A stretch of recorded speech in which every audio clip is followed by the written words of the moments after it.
Well, I want to talk a little bit more about like the co-founders relationship. Yeah. As I think that I mean I'm seeing a lot, well, it's great to have a co-founder because it's such a lonely journey. Yes. You have to make so many decisions, and Yes.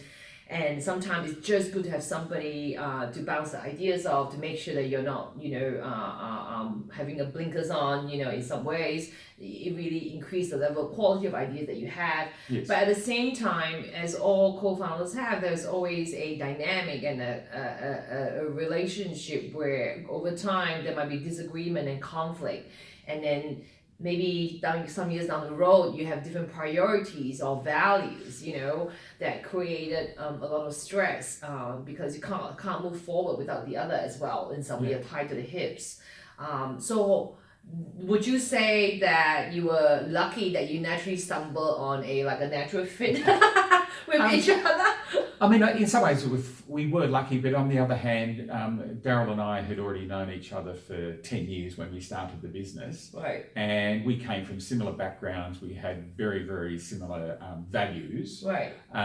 And so we were reasonably confident that we felt like that we could work together. Right.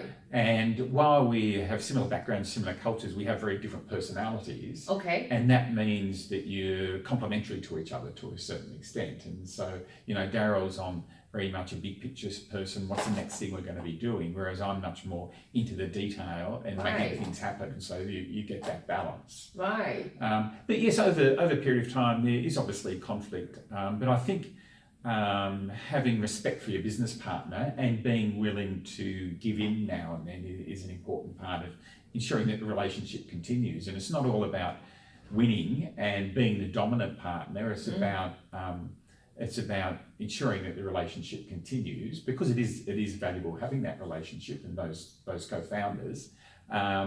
And I guess seeing the other one's point of view and looking at what's the best thing for the business. Well, what if was there a time where there was a very clear disagreement on a specific decision between the two of you? That it was really like a tipping point, like, oh man, this is so stuck that, if this thing doesn't, it is gonna call it a day, something like that. No, never? No, that's never happened. And it might be to do with our personalities, but it's just that if one feels really strongly about something, well, then the other one will probably back off a little bit and give way in that instance. Right. Okay.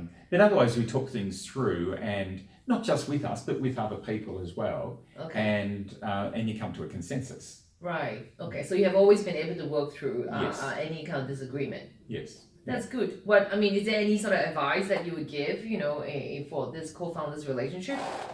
Look, I think giving each other, well, having specified areas of responsibility, and like 5 years around 5 to 10 years into Intrepid, our staff had started telling us we need a structure in the business, and we need people to have specified responsibilities. And I think that's a very important part. Yes. And then each of you can get on with your work of doing what you're responsible for. Yeah.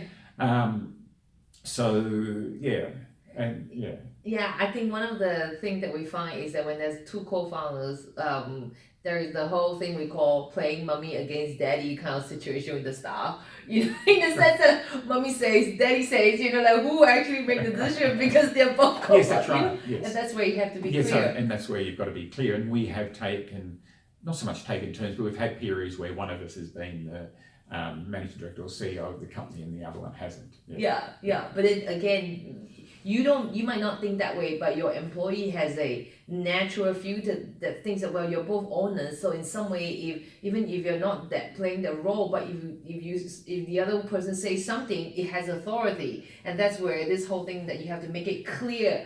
Yes, that's right.